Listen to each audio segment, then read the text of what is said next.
নমস্কার বন্ধুরা, তোমরা কেমন আছো? আশা করি সবাই খুব ভালো আছো। আমিও খুব ভালো আছি। আজকের ব্লগটা আমি একদম সকাল থেকে শুরু করলাম, তাই সবাইকে জানাই শুভ সকাল। সবাই কেমন আছো জানিও।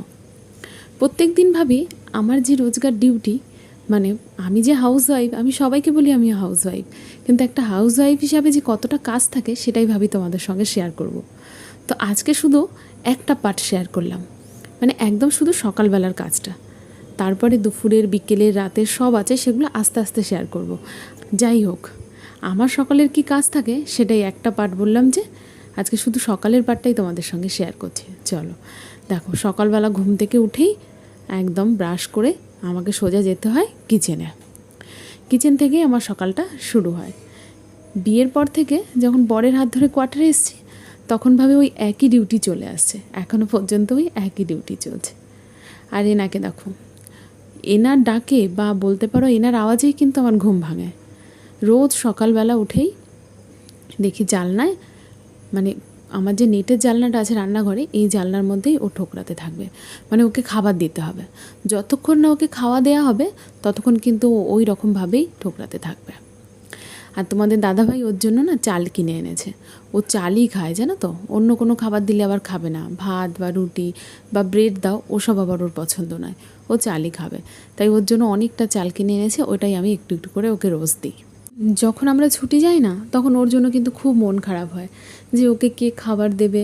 ও তো জানলায় এসে রোজ খুঁজবে, যখন আমাকে দেখতে না পাবে তখন হয়তো ওরও মনটা খারাপ হবে। যাই হোক, চলো ওকে আগে খাবারটা দিয়ে নিই, নাহলে ও এইরকমই করবে যতক্ষণ না ওর খাবারটা দেবো। ও বুঝতে পারে, ওর জন্য না একটা লাল রঙের একটা ডাব্বায় খাবার রাখা আছে। ওই ডাব্বাটা দেখলেই ও চিনতে পারে যে হ্যাঁ, আমাকে এবার খাবার দেবে, আমি খাবো। বলে না, পশু পাখিরা আগে সব কিছু বোঝে, আর মানুষজনও কিন্তু পশু পাখিরাই আগে চিনতে পারে কে কেমন। ওর কাছ থেকেই আমি সেটা দেখি। ও রোজ আমাকে দেখলে, মানে ওর মধ্যে, ও কিন্তু রোজ আসে, মানে শুধু সকালে আসবে তা নয়, এরপরেও আসবে, কিন্তু এরপরে যখন আসবে তখন কিন্তু আর খাবার জন্য এরকম করবে না। ওকে একবার খাবার দিলেই ও শান্ত হয়ে যায়। অন্য সময় আসবে, আমি রান্নাঘরে কি কাজ করি না করি সেটা ও দেখবে, জানলায় বসে থাকবে, কিন্তু উৎপাত করবে না। সকালবেলায় একটু বিরক্ত হয়, মানে ওকে যতক্ষণ না খাবার দেওয়া হয়। একবার খাবার দিলে ও শান্ত হয়ে যায়, তারপরে যখন আসবে ও চুপচাপ বসবে। যাই হোক, দেখো ওকে আমি খাবার দিই, ও কীভাবে খাবে দেখবে, এরপরে দেখতে পাবে ওকে খাবে। খুব কষ্ট করে ওর ভিডিও করেছি, জানো তো। ও খুব ভয় পাচ্ছিল, মানে ক্যামেরাটা সামনে নিলেই ও খুব ভয়ে না পালিয়ে যাচ্ছিল। তো যাই হোক, খুব কষ্ট করে ওর আমি আজকে ভিডিওটা বানিয়েছি শুধু তোমাদেরকে দেখাবো বলে।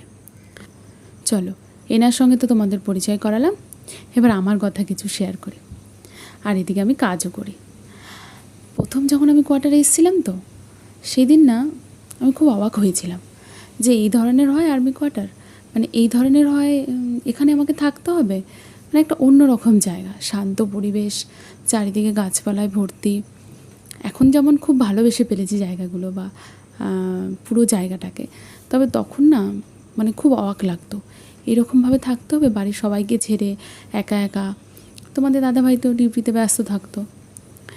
যাই হোক, সেখান থেকে না আস্তে আস্তে অনেক কিছু শিখে গেছি।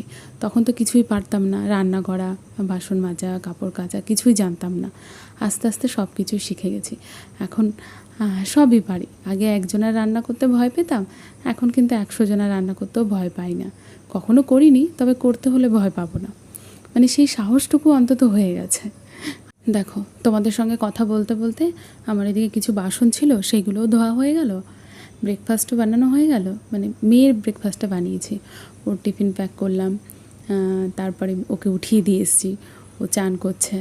মোটামুটি অনেক কাজই হয়ে গেছে। ওদিকে আবার পাইপ লাগিয়েছি, মানে পাইপ দিয়ে জল ভরছিলাম, জল ভরাও হয়ে গেল, জল ভরে মেশিন চালিয়ে দিয়ে এসেছি। অনেক কাজই মোটামুটি এখন করে ফেলেছি।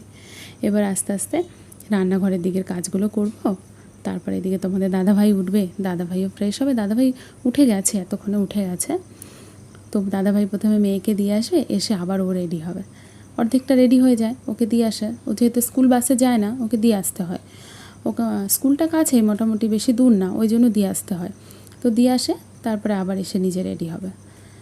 আর বললাম না, এদিকে মেশিন চালিয়েছি, দেখো অনেকগুলো জামা কাপড় ছিল, ওই জন্য মেশিনে জামা কাপড়গুলো। আর দেখো এইভাবেই আমি জল ভরি, এরকম পাইপ লাগিয়ে বালতি ড্রাম যা আছে সব আমাকে রোজ ভরে রাখতে হয়। এটা আমার রোজ ডিউটি, জল আমাকে ভরতেই হবে, না হলে জল শেষ হয়ে যায়। আর এদিকে দেখো এনাদের ড্রেসও পুরো রেডি, ফটাফট সবাই রেডি হয়ে যাবে, তারপর বেরোনোর পালা। আর এই সক্স, তারপরে হ্যাঙ্কি সব কিছু একসঙ্গে গুছিয়ে রাখতে হয়, নাহলে এটা নেবে তো ওটা নেবে না, ওটা নেবে তো ওটা নেবে না, এরকম ভুলভাল হয়ে যায়, ওই জন্য গুছিয়ে রাখতে হয়। আর এই জুতোগুলো দেখছো, এইগুলো কিন্তু তোমাদের দাদাভাই করে, এই কাজটা তোমার দাদাভাই, ও একদম পালিশ করে চকচক করে নেবে যাতে সকালবেলা ফটাফট করে বেরিয়ে যেতে পারে। তোমার দাদাভাই চলে গেছে মেয়েকে নিয়ে, সেই ভিডিওটা দেখাতে পারলাম না, ওকে ছাড়তে গেছে, এসে ও রেডি হয়ে চলে যাবে। আর এই দেখো তোমাদের দাদাভাইয়ের জন্যই ব্রেকফাস্টটা বানাচ্ছি। আজকে বানিয়েছি, মেয়েকেও আমি এই ব্রেকফাস্টটাই দিয়েছি, সুজির ধোসা। রাতে সুজিটা ভিজিয়ে রেখেছিলাম দুধের মধ্যে, তারপরে ওটার মধ্যে এখন সকালে পেঁয়াজ, কাঁচা লঙ্কা, ধনেপাতা সব কিছু দিয়ে ভালো করে মিশিয়ে, একটু নুন আর একটু চিনি দিয়ে ব্যাস ভালো করে মিশিয়ে নিয়েছিলাম। আর এরকম ধোসার মতো বানিয়ে তারপর মেয়েকে ব্রেকফাস্টে দিয়েছি। ওকে আমি সস দিয়ে দিয়েছি, ও সস দিয়েই ভালোবাসে। আর তো তোমাদের দাদাভাই খাবে চা দিয়ে, আমিও চা দিয়ে খাবো। আমরা খুব পছন্দ করি, এটা খুব ভালোবাসি খেতে। অ্যাকচুয়ালি রোজ তো রুটি পরোটা ভালো লাগে না, তো মাঝে মাঝে এই ধরনের খাবার আমি বানাই, ওরাও ভালোবাসে, আমিও ভালোবাসি। এমনি চালের ধোসা তো বানানোই হয়, সেটাও খুব ভালোবাসে, তবে এই সুজির ধোসাটা বানালেও দেখছি খুব ভালো করে এরা খায়, মানে পছন্দ করে। আর দেখো তোমার দাদা ভাইয়েরও খাওয়া হয়ে গেছে, ব্যাস উনিও এখন বেরিয়ে যাচ্ছে।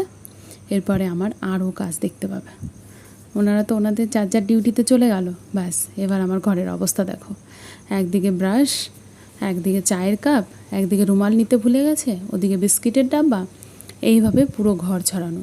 এখন এক এক করে আমাকে সব জিনিস গোছাতে হবে, তারপরে ঘর পরিষ্কার করতে। আর এদিকে দেখো বেসিনে বাসন, মানে এই রকম হচ্ছে আমার সকালের ডিউটিটা। এখনও শেষ হয়নি, এখনও কিন্তু আরও অনেক কাজ বাকি আছে, কিন্তু এই ব্লগে আমি আর দেখাতে পারছি না, আবার পরের ব্লগে দেখাবো। ঠিক আছে, চলো এখানে আমি আমার ব্লগটা শেষ করছি, আবার পরে দেখা হবে। বাই বাই, সবাই খুব ভালো থেকো।